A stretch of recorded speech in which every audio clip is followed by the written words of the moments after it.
तीन राज्यों में कांग्रेस को मिली करारी हार के बाद इंडिया गठबंधन की एकता और अस्तित्व पर सवाल उठने लगे हैं। सवाल गठबंधन का था तो गठबंधन के सूत्रधार नीतीश कुमार एक बार फिर सामने आए और न सिर्फ कांग्रेस का बचाव किया बल्कि गठबंधन पर सवाल उठाने वालों को जवाब भी दिया। साथ ही नीतीश कुमार ने फिर साफ कर दिया कि उनका कोई निजी मकसद नहीं है, उनकी कोई निजी इच्छा नहीं है किसी पद को लेकर। जवाब के तौर पर बीजेपी ने जेडीयू की ताकत पर ही सवाल उठा दिए। सीएम की नहीं है पीएम बनने की इच्छा, नीतीश ने एक बार फिर किया साफ। बीजेपी ने जेडीयू को किया चैलेंज, तो नीतीश को मिला पार्टी का साथ।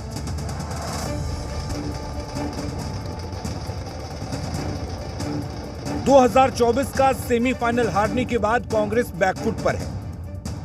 हार के बाद जैसे ही कांग्रेस को इंडिया गठबंधन की याद आई, आनन फानन में 6 दिसंबर को बैठक बुला ली गई, लेकिन बैठक में नीतीश कुमार, अखिलेश यादव और ममता बनर्जी जैसे बड़े नेताओं के नहीं पहुंचने के बाद बैठक रद्द कर दी गई।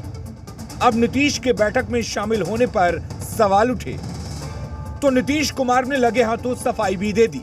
साथ ही अपने उस बयान को दोहरा दिया जो हमेशा नीतीश के जुबान पर रहती है, लेकिन शायद उनकी पार्टी के नेताओं के दिल में नहीं। और एक बात और हम कह देते हैं, बिना मतलब के मेरे बारे में आता है कि हम चाहते हैं, हमको कुछ नहीं चाहिए। हम शुरू से कहते हैं हम तो चाहते हैं राज्य के हित में है और जो अपना राज्य करे देश के। और समझिए कि जो बदल रहे हैं ये लोग अभी जिनको पावर में है, पूरा का पूरा इतिहास सब कुछ बदल रहे हैं। तो हम तो चाहते हैं सब एकजुट होकर के, और जो आज़ादी की लड़ाई लड़ी गई उसको कोई भूले नहीं, नई पीढ़ी के लोगों को याद है। तो हम इसलिए चाहते हैं तेजी से काम हो, हम इसी में लगे, हमको अपना व्यक्तिगत कुछ नहीं। अब बयान इंडिया गठबंधन को लेकर हो और बचाव में नीतीश कुमार उतरे हों तो जाहिर है नीतीश को सीएम पद से हटाने का वचन लेकर पगड़ी बांधने वाले सम्राट चौधरी कुछ ना कुछ तो बोलेंगे ही। बीजेपी के प्रदेश अध्यक्ष ने तो नीतीश कुमार की पार्टी जेडीयू के हिम्मत को ही चैलेंज कर दिया। अरे बना कौन रहा है? किसी ने बनाया है क्या? नीतीश बाबू को बनाया कहाँ किसी ने? बनाता तब तो जानते ना। जनता दल यूनाइटेड को भी हिम्मत नहीं है कि वो बोले कि हमारे पीएम उम्मीदवार नीतीश कुमार हैं। अब क्योंकि इस देश में आंधी चल रही है और मोदी की गारंटी चल रही है, मोदी की गारंटी के सामने कोई टिकने वाला नहीं है।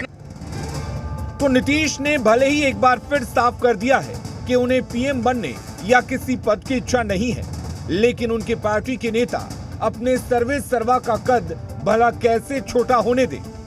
बीजेपी प्रदेश अध्यक्ष के चैलेंज पर मंत्री श्रवण कुमार ने भी सधे अंदाज में जवाब दे दिया।